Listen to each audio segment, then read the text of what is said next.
let's start off with the mistakes. Like, what are like maybe like some of the mistakes that coaches make with their digital marketing in the Mm-hmm. early stages of coaching, maybe even in the later stages too. But Mm. like, what are some of the big mistakes that you see? Let's start talking about those.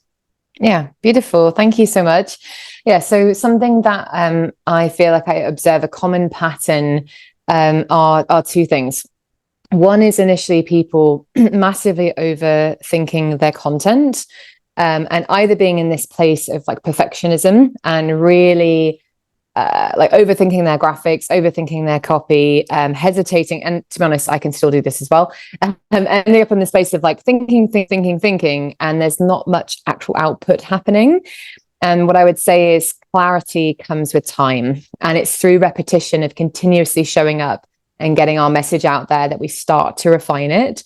So that's the first mistake in terms But of let's people. stop there, because that's a big one. That's a big. I think a lot Yeah. of coaches can really relate to like, oh, I gotta get this content post. People are gonna see this. They're gonna see me in this particular way.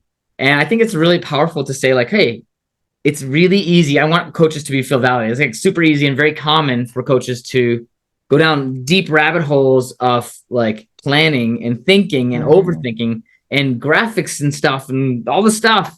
And what topic am I posting? Okay, I'm not ready to do this yet, and not actually posting anything, Mm-hmm. right? And so before we jump into a little more of this one, maybe we share a little bit with us about your background in digital marketing and some of the things that your philosophy, Mm.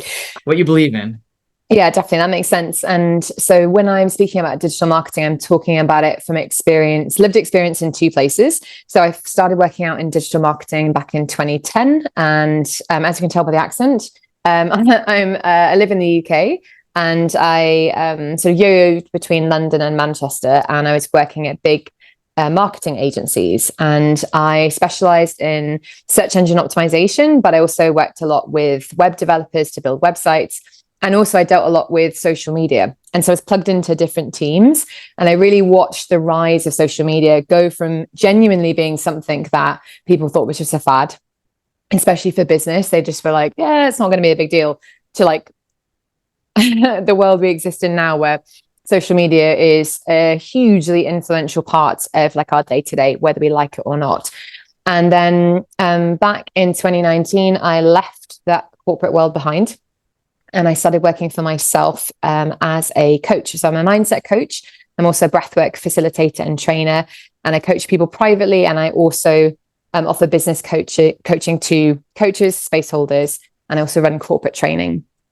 Now, interestingly, when my sort of journey, just very briefly, into getting into coaching was really because I had struggled a lot with my mental health due to stress at work. And I did a fantastic job of hiding it from anyone.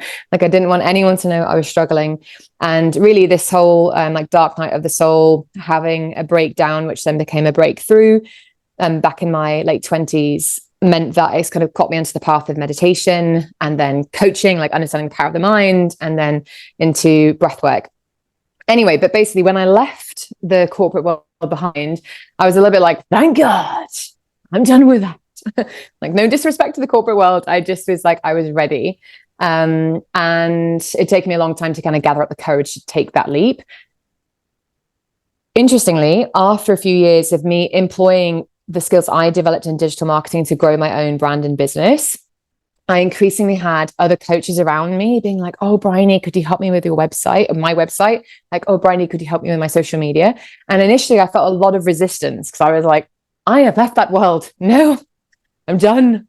But actually I realized that there was so much joy I felt in helping people like carve out their little space online. And because I really saw the power and obviously the benefit of being able to show up and to tell people about what you do. So it wasn't just like selling for the sake of it. It's like, if we really care passionately about what we do and the services we have and how important this work is, we want to get ourselves out there, especially as coaches. We have to practice what we preach, get out of our own way and like show up, right? But I love the Overzealous.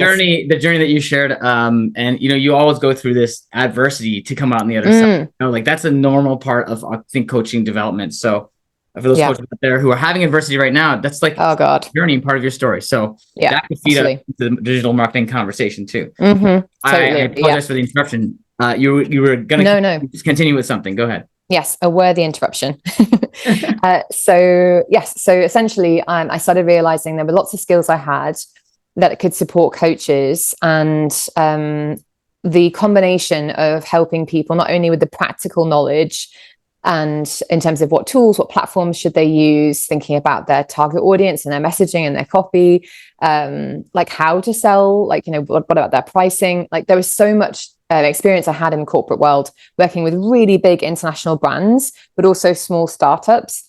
That meant that I could just really easily apply this to the world of coaching and breathwork and space holders. I work a lot with therapists as well in terms of helping their online presence. So yes, so I kind of like fell back into digital marketing, which wasn't originally part of the plan, but actually I do feel very passionately about doing that because I can see, like, I've helped people leave careers they're not that jazzed about, to go full time and doing what they love in terms of coaching. I've supported people being able to like really grow their income, so they're not stuck in this place of like they're earning just enough to get by, but they're kind of constantly dropping back down because that's a really tiring place to be.